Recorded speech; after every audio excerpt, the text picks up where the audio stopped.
Hello mga kapatid, isang mapagpalang araw po sa ating lahat. Pagbati po, galing po dito sa Politika Artista PH mga kapatid. At dumiretso na po tayo sa ating talakayan mga kapatid. Meron pong inilabas ang Oculum Research mga kapatid. Familiar po ba kayo dito sa Oculum Research na ito? Ako po ay hindi naman ganun katagal, no? Pero naririnig po natin itong Oculum Research at nagtandem po ang DZXL News or RMN Network mga kapatid. Batay po sa kanilang inilabas, may mga nangunguna po, ang kanila pong kinandak ay mga po pwedeng pagpilian sa 2028 presidential election. Ang kanila pong tanong, sino ang iboboto mo kung sakaling ngayong araw gaganapin ang eleksyon? Basahin po natin. Ito po ay galing sa RMN News or ZXL News. Kung presidential election ngayon, sino ang iboboto mo? Narito ang resulta ng 4th quarter nationwide survey ng RMN Networks at Oculum Research and Analytics sa 1,200 respondent tungkol sa posibleng ibotong Pangulo ng mga Pilipino kung gaganapin ang presidential election ngayong taon. So, batay po sa nakikita natin, ang pinagpilian po dito, marami po silang inilagay na mga tao. Andito po si Vice President Sara Duterte, si dating Pangulong Rodrigo Duterte.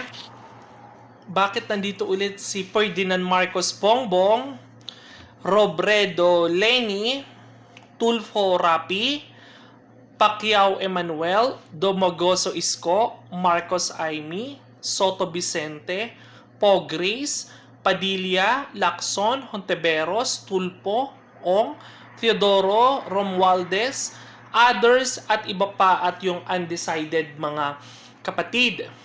Pero po, batay po sa kanilang naging conduct, pumili po ang taong bayan at si Vice President Sara Duterte po ang nangungunang mga kapatid. Siya po ay nakakuha ng 24% sa kabuoang ginawa pong survey.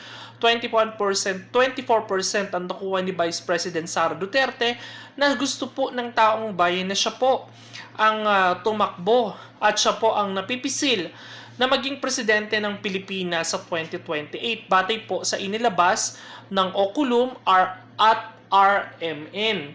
Sumunod po, bakit po si Pangulong Rodrigo Duterte? Naging presidente na po siya, no? Inilagay pa rin po nila na nakakuha po ng 17%. At ang pangatlo po ay si Bongbong Marcos. Bakit po na naman si Bongbong Marcos? Nakakuha pa rin ng 15%. At si Leni Robredo na may 9%. At si Rapi Tulfo na may 4%. Dapat po ang nilagay nilang dito si Robredo at saka si Tulfo na lang kasi sila naman po talaga yung mga dapat no. Dati po ang taas po na nakukuhang result ni Rapi Tulfo pagka may mga survey po na lumalabas, nagne-neck to neck po sila ni VP Sara, pero ngayon po mukhang napag-iwanan at nakakuha na lang po ng 24% batay po sa inilabas ng Oculum Research at ng RMN. Ito naman po ang kanilang mga nakuha. Ito po ang kanilang mga resulta ng mga nakuha sa buong Pilipinas. Basahin po natin. Duterte Inday, 24% kabuuan ng Pilipinas. Nakakuha siya sa NCR ng 12%. Nakakuha siya sa Balance Luzon ng 5%. Nakakuha sa Visayas ng 23%. At 55% sa Mindanao. So nakita po natin nakakuha lang po siya sa Balance Luzon ng 5%. Pero ang laki po ng nakuha niya, 23% sa Visayas at 55% sa Mindanao. At nakakuha rin siya ng 12% sa NCR. Kaya po nagkaroon po siya ng percentage na 24%. Sinundan po ni dating Pangulong Rodrigo Duterte na isinama po nila na meron pong 17%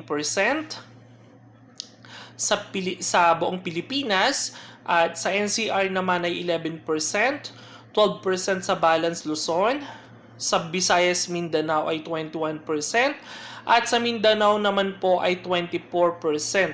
So nakita po natin, kaya po ganun na naging result, 17% po ang naging boto niya sa buong Pilipinas.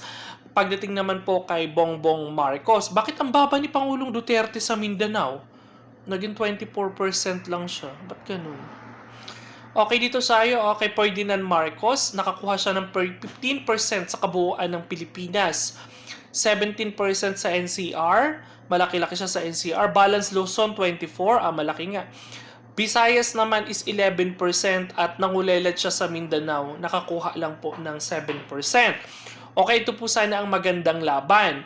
Kay Robredo, si Robredo ay nakakuha ng 9% sa buong Pilipinas at nakakuha naman sa NCR ng 9%, Balance Luzon na 17%, at Visayas ay 7%, at sa Mindanao ay 4%.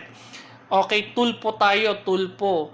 4% po sa kabuuan ng Pilipinas, nakakuha ng 3% sa NCR, sa Balance Luzon 7%, 6% sa Mindanao, at 6% sa Visayas at 1% sa Mindanao. So, hindi na po natin tatapusin yan. At ayun lang naman po talaga yung tinitignan natin. Yung kay Sara Duterte, kay Robredo, at kay Rapi Tulfo. Kasi nakikita natin, ito yung parang mga matunog, no? Natatakbo sa mga darating na panahon. At ayan po, tignan po natin. Presidential preference o kulum. Andiyan si Manny Pacquiao na nakakuha lang, tinotal nila ha, tinotal nila. Pagkatapos makakuha ni Vice President Sara Duterte ng 24%, Rodrigo Duterte na may 17%, at ni Bongbong Marcos na may 15%, ni Robredo na 9%, at ni Tulfo na may 4%. Sumunod sa ika-6 na pwesto, pagkatapos ni Tulfo ay si Pacquiao. Pang-7 si Dumagoso na may 1%, pang-8 si Amy Marcos na may 1%, pang-9 si Tito Soto na may 1%, at si Grace po na may 5%, at si Padilla naman walang nakuha boto, base po sa Oculum Research. So ano po ang ibig sabihin natin dito? Habang pong papalapit ang 2028 midterm election, papalapit din po ng papalapit at dumadami din po ang nagkakandak ng iba't ibang survey, mga kapatid. Base po sa kanilang inilabas sa Oculum, ay nakikita natin dito na si Vice President Sara Duterte pa rin po ang nakakuha na may pinakamalaking porsyento na gustong iboto ng taong bayan sa 2028. Nakikita pa rin natin kahit na po gaano kahirap ang pinagdadaanan ng pamilyang Duterte na sa harap sa mga samot-samong kontrobersyal, sakad sa mga kung ano-ano mga paninira ng pamilya na nararanasan nila. Ang pag-atake kay Pangulong Rodrigo Duterte at kay Vice President Sara Duterte at sa pamilyang Duterte ay kaliwat kanan po talaga. Meron sa Kongreso, meron sa Kamara de Representante, at meron sa Senado. At ang mga dating kaalyado na hanggang ngayon po ay patuloy na binabanatan po ang pamilyang Duterte. Ano pa man po ang inilabas nilang survey, hindi po nating sinasabing ito ay balanse o patas o ano pa man. Ang sinasabi lang po natin dito, ito po ay base sa kanilang ikinandat. So antayin po natin na maglabas ng ibang resulta ang iba't ibang survey firm na pinagtitignan at pinagbabasehan ng mga maraming politiko sa buong Pilipinas, mga kapatid, dahil wala pa rin po silang inilalabas. Antayin po natin ang kanilang ilalabas na mga survey sa darating na panahon. Ulitin po natin, magkakaroon pa naman ng senatorial election, dun muna tayo mag-focus. Saka na natin birahin ang sa Vice President at sa Presidente ng Pilipinas sa mga darating na panahon once na matapos po ang senatorial election, dahil alam po natin na marami pa pong kinaharap na batikos at marami pa pong kinaharap na kontrobersyal ang mga Duterte. Kaya ano pa man ang gawin nila, ang paninira, Duterte pa rin po ang pinapatunayan ng taong bayan, minamahal, nirerespeto at ginagalang pa rin. At napipisil pa rin na pagkatiwalaan na mamumuno sa ating bansa sa mga darating na panahon. Kayo po, pabor po ba kayo sa inilabas ng RMN or ng Oculum? Kung ikaw ay pabor, just say yes. At kung hindi naman po, huwag ka nang magkomento. Maraming salamat po sa inyong panonood at pagsuporta dito po sa ating YouTube channel, Politika Artista PH. Bye po!